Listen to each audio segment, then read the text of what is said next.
Hey everybody, thank you for watching. In this video, we're going to explore the word apocalypse and see if we can dig into it and find out a deeper meaning to it. And before we do that, first I'll ask you, when you hear about the word apocalypse or when you see the word apocalypse, what do you think about? And a lot of people will say, it's doom and gloom and destruction of the planet, or it's when God comes back and the forces of good fight the forces of evil for one last time, or it's the complete fall of mankind and so forth and so on. And they'll even use, a nuclear apocalypse definition where a nuclear bomb actually does to the damage. But the general consensus of all of those is destruction and doom and chaos everywhere. But what we're going to do is actually take an etymological approach to that word and really dig into it. So we're going to use etymology as our basis. So before we even do that, we actually need to look up the word etymology and see what it means to actually know what it is that we're going to do. And I'm going to use the MerriamWebster online dictionary because I like that definition the best. And it reads, the history of a linguistic form, and linguistic form, things such as parts of speech, words, language, etc. So the history of a linguistic form, such as a word, shown by tracing its development since its earliest recorded occurrence in the language where it is found, by tracing its transmission from one language to another, by analyzing it into its component parts, by identifying its cognates in other languages, or by tracing it and its cognates to a common ancestral form in an ancestral language. So in a nutshell, the definition of etymology, you want to know the ins and outs of a word, where it comes from, where it originates, if it came from an ancestral language with some other word, or if that word actually branched off into another language. Is it spelled the same? Does it have the same meaning or a different meaning? So the ins and outs of a word. And just to kind of throw it out there, you can even use etymology to break down the word etymology to even get a deeper meaning of what we have than what we have here. Etymology ends in ology, and of course, if you know about biology and sociology and archaeology, anthropology, and all of those ology words, ology actually means something. And the prefix of etymology is etymon, which is spelled Etymon, and that has a meaning as well. And of course, they removed a couple of letters to actually spell etymology. But even if you were to break this word down into its prefix and its suffix, you can even get a deeper meaning or a deeper understanding than what we actually have here on MerriamWebster. So just to throw that out. So in order to tackle the word apocalypse, we're going to use 4 sources. We're going to use 2 dictionaries, standard dictionaries, and we're going to use 2 etymology dictionaries, and we'll compare the definitions or the entrances that they have so that we can actually see what it is that apocalypse really means. So the first source is going to be a New English Standard Dictionary, and this is actually one that I have at home. And the definition of this word reads, it's a noun. Apocalypse is a noun. It's a cataclysmic event, the end of the world, revelation, especially that of St. John. And it says with capitalization, the last book of the New Testament. All right, so in that definition, it means destruction and the end of the world. So the next one we're going to use is Merriam-Webster, and this is the online dictionary that we use to actually define the word etymology.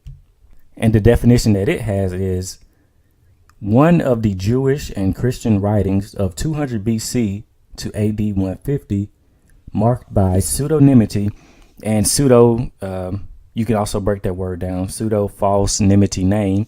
So whoever is talking about is going to declare that he or she is someone that he's not or she's not. Symbolic imagery and the expectation of an imminent cosmic cataclysm in which God destroys the ruling powers of evil and raises the righteous to life in a messianic kingdom. Sources 1 and 2, along with our general meaning or general thought when we hear apocalypse, are centered around the same thing: doom, destruction, chaos, destruction everywhere. So now we're going to use etymology dictionaries to kind of compare the meanings. And we'll definitely see a difference in the breakdown of these definitions. So the first source is actually an etymology dictionary that I have. And apocalypse is a Latin word, and the dash means derived from. So it's Latin derived from Greek. The Middle English word is apocalypse, derived from Latin apocalypsis, derived from Greek apocalypsis. And one thing that we'll pay attention to just in this, if you know your Greek letters, it's Alpha, Pi, Omicron, Kappa, Alpha, Lambda, Upsilon, Psi, Iota, Sigma.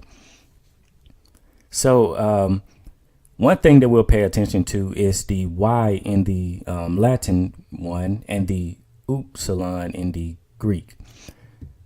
So one thing that I've definitely noticed with the English language is that they do a lot of sound switching and letter switching, because in Greek, the letter Y was the upsilon or the U value.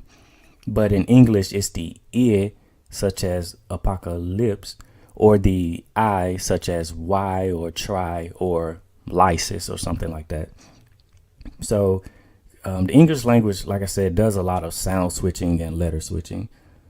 But, just to continue with what we're doing, on the third line, a revelation derived from Greek. So now the apocalypsis is actually derived from another Greek word, which is apocalyptin. And that word means to uncover or reveal. And it's derived from Greek. So now what we're actually going to do is break down the word into its parts. Like we were talking about earlier with etymology, how it's etymon plus ology. So apocalypse actually has a prefix and a suffix that we can break down. So now it says, or apo, which means off, and kaluptin, which means to cover. So both of those roots were put together to form apocalyptin, and it means off cover or to remove a cover. So we can see already that etymologically the definition is actually a little different than our standard dictionaries. But what we're going to do is look at another online source of apocalypse to see what that says. Now, this definition says revelation, disclosure, from Church Latin, apocalypse, revelation, from Greek, and we're going to use the Y with the U sound value. So apocalyptin, uncover, disclose, reveal. From apo, which means off and away from, and kaluptin, which means to cover, conceal. So this etymology dictionary did the same as the previous one, where it actually broke down the definition, or broke down the word rather, into its parts. Apo, which means off and away, and kaluptin, to cover, conceal. So put it together, it means to remove a cover or remove a seal. And that's all the definition really means, to remove a cover or a seal. So to actually kind of put it in perspective, have you ever been to a play and the curtains are closed?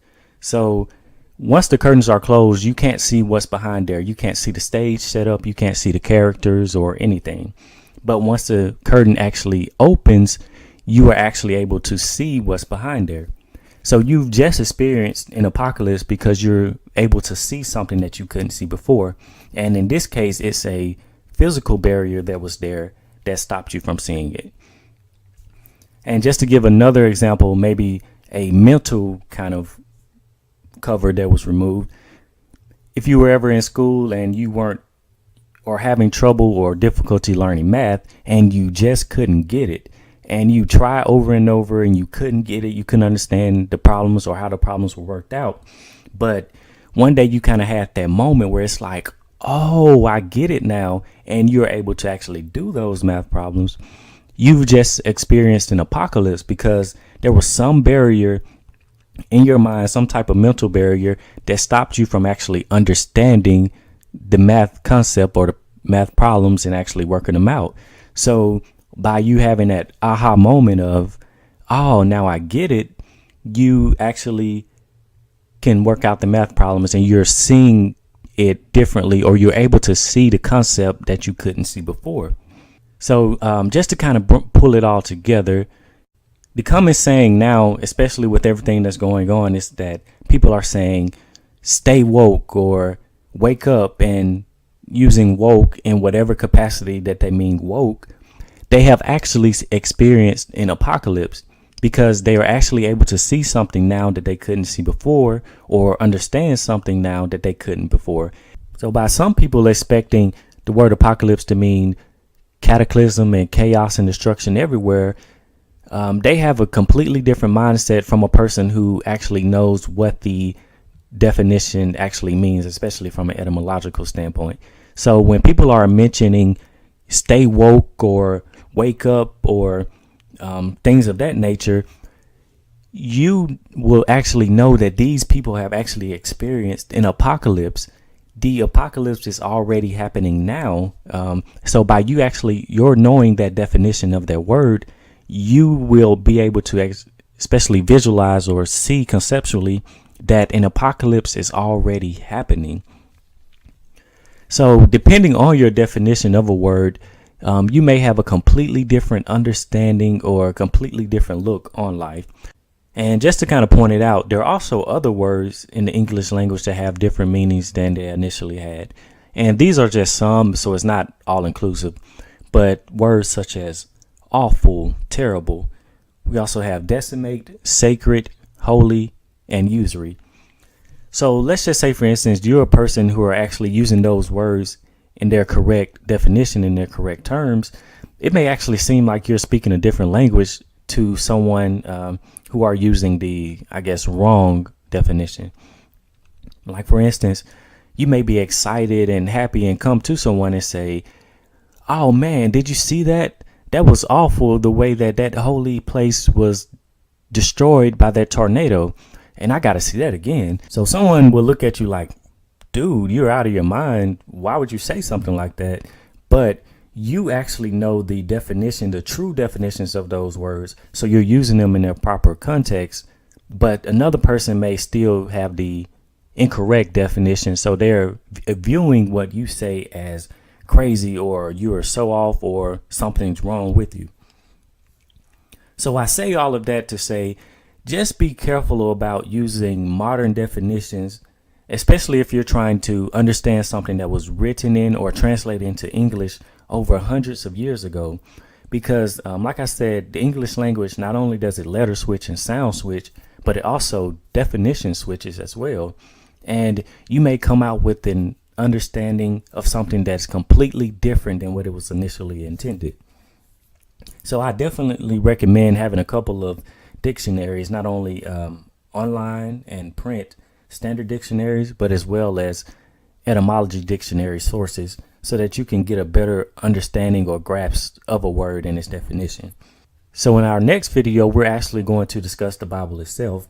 And what we're going to do is look at it from a historical standpoint, because it's very important to understand how we have something that was written hundreds or thousands of years ago to have it today, and how it shapes our society today. But like I said, from a historical standpoint, we're going to explore questions such as, well, who wrote the Bible, and what was its original language? Was English its original language, or another language? Who translated it? And also, what are the differences between some of the different versions, such as the King James Version, the New International Version, as well as the English Standard Version. So we're really going to dig a little deeper into the Bible itself, so that we can kind of get a better understanding of what it is and how it shapes society, or our views, or our thinking today. So that's all I have for today. So I'll try to work on that video and upload it as soon as I can. So until then, I'll talk to you later.